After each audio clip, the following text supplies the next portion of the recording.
j'ai fait un doctorat sur la représentation du temps dans la psychose. Donc, c'est intéressant parce qu'il y a peut-être des éléments qu'on va pouvoir aussi reprendre. Et je m'intéresse tout particulièrement depuis des années à la question de la déviance du pouvoir au niveau psychopathologique, c'est-à-dire aux pathologies que sont la perversion et la paranoïa essentiellement. Et je dirais qu'il y a un point d'étude qui m'interpelle tout particulièrement parce qu'il n'est quasiment pas travaillé, il me paraît essentiel, c'est la question de la contagion délirante dans les collectifs. Comment ça opère? Ça m'inspire plusieurs réflexions.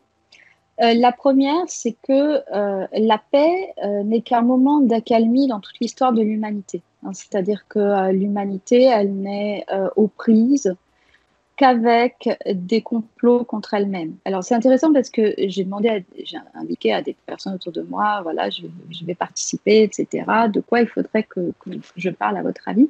Et on m'a répondu, surtout, tu ne parles pas du complot. Alors évidemment, j'ai envie de commencer par ça. Premièrement, il y a une constante dans l'histoire de l'humanité, c'est que ceux qui ont des privilèges, au détriment de ceux qui n'en ont pas, se sentent persécutés par ceux qui n'en ont pas, parce que ceux qui n'en ont pas et qui sont plus nombreux pourraient éventuellement se rendre compte qu'ils ont confisqué des privilèges et même, pourquoi pas les tuer. Et donc, ils organisent des complots contre ceux qui n'en ont pas. C'est l'histoire de l'humanité. C'est l'histoire de l'humanité. Sauf qu'il y a quelque chose d'absolument inédit aujourd'hui, c'est qu'on n'a pas le droit de le penser. Et que toute pensée sur cette question est criminalisée. Alors, pourquoi la pensée, elle est criminalisée? Pour éviter de penser les crimes. C'est tout simplement ça.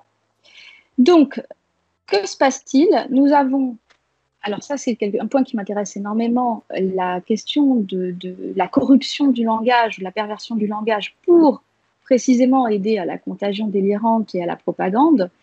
Nous avons des néologismes aujourd'hui comme complotiste, comme théorie du complot, comme conspirationniste. Je rappelle que cette année, quand même, grande première, le philosophe Giorgio Agamben, qui est un philosophe italien extrêmement connu, a été classé conspirationniste.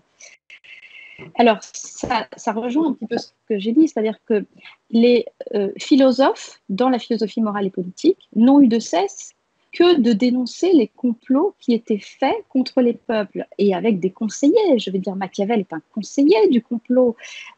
Socrate, quand il s'affronte aux oligarques, il est en train de dénoncer, en fait, un complot. Antigone, quand elle dénonce ce qui se passe avec Créon, est en train de dénoncer un complot.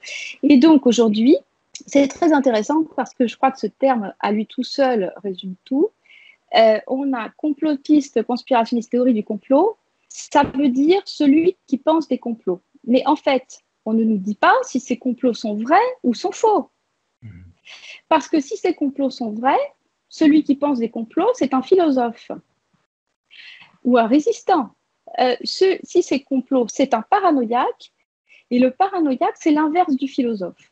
Donc le paranoïaque, c'est qui? C'est un fou délirant qui, parce qu'il se sent persécuté, complote contre ceux dont il estime qu'il le persécute. Mais pourquoi il se sent persécuté par eux? Parce qu'en réalité, il se sent persécuté par son propre sentiment d'illégitimité, son propre sentiment de culpabilité.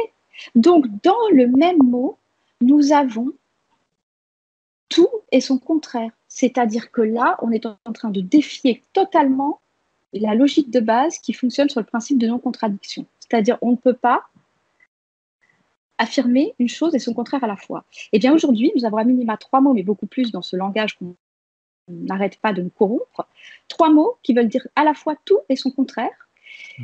Et de sorte que, qu'est-ce qu'il se passe avec le langage paradoxal? Parce que c'est le langage paradoxal, d'ailleurs le langage privilégié des pervers.